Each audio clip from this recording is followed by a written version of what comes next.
So what makes Rich Dad, Poor Dad different is that, as you know, my poor dad was a PhD in education. But what does school teach you about money? Did you learn anything about money at school? Most people don't. So that's why I had my rich dad, who was my best friend's father, and he was teaching me what the rich teach me. So look, ladies and gentlemen, if you want to be poor, I hate to say this, you can go to school, but you still won't learn anything about money.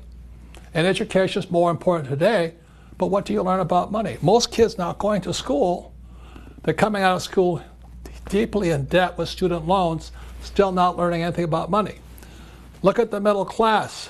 You know, they may have high-paying jobs, but the jobs are going away. And what makes Rich Dad different is we teach what the rich teach people. Hey everyone, welcome back to Advanced Lessons in Millennial Money, featuring Robert Kiyosaki. I'm Alexandra Gonzalez. In this episode, we have a very special guest, Shane Caniglia. He's the CEO and president of Rich Dad, real estate investor, and business partners of Robert and Kim. Thank you for joining us, Shane. Thank you, Alex. Happy to be here. Thank you.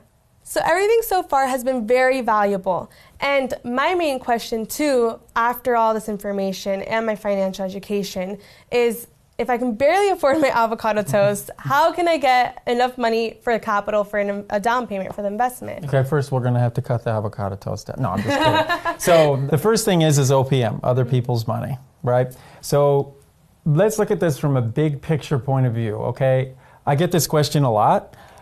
Trillions of dollars move hands every day throughout the stock market, throughout bank loans, throughout personal loans, car purchases, retail purchases, so on and so forth. The reason I'm starting with that is you have to get the concept in your brain that the money is out there, okay? And other people who have money, they want to find good investments, but they don't want to put the work into finding the deal. So once you learn how to find the deal and you get a good deal and the numbers make sense and you can give somebody a return on their investment, and that return, it would be foolish to get into what a good return would be because each deal is in a case-by-case basis. There's not a magic number where you have to hit X% every time. So don't fall into that trap. But you have to get a good return. So once you set that return up, you'd be quite surprised once you start within your network, your family, your friends, and so on and so forth, how much other people's money is out there that is looking for a good deal where they don't have to do a lot of work for it. They get a return on it, and they also own part of a physical asset, that physical asset being the property you've purchased.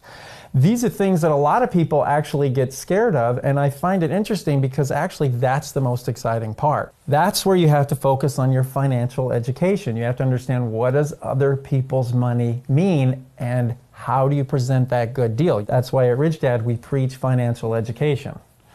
So Robert actually explains OPM perfectly. So let's watch a clip on what he has to say. You see, the beauty about real estate is you learn to use debt to get rich.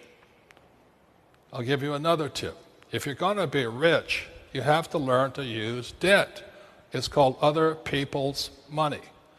So when I hear poor people say to me, I don't have any money, I said, because you're an idiot. That's why. You're not supposed to use your money.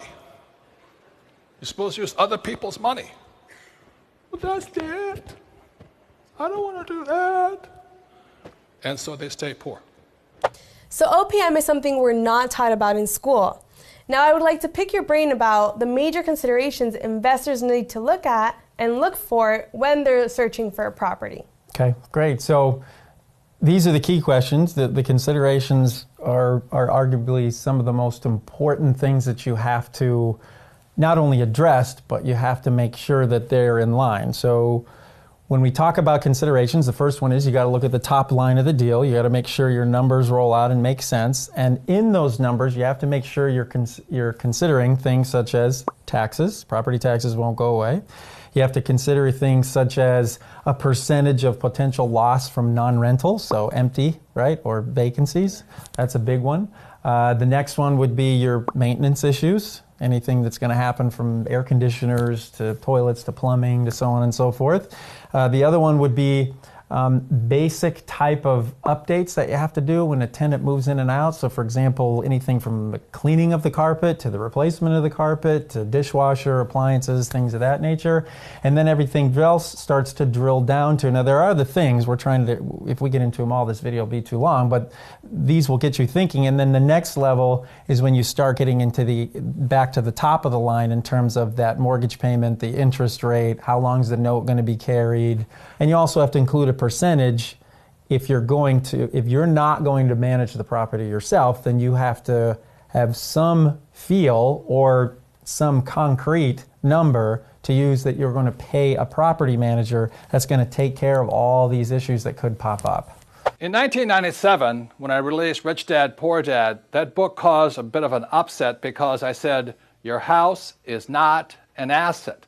So in today's world, if you want to be rich, you have to know the difference between assets versus liabilities. One of the reasons so many people are struggling financially today is simply because they're calling their liabilities assets, such as your house is not an asset, your car is not an asset, and things like that. So very simply, when I was a young boy, my rich dad taught me, he says, you have to understand a financial statement. So this is an income statement, this is a balance sheet. Now this is overly simplified. He says what creates something to be an asset is very simply assets, cash flow money into your pocket.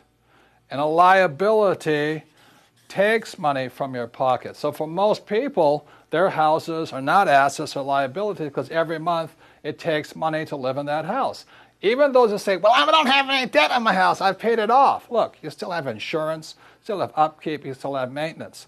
So recently, over summer, I put into practice the Rich Dad philosophy, and I searched for my investment property so I could be prepared for the future, just like we've been taught here. That's awesome. Doing the real thing, right? And I just realized that the numbers really didn't make sense, and I did go through that emotional attachment that you talked about, which was what was really hard for me when I tried to separate from the deal.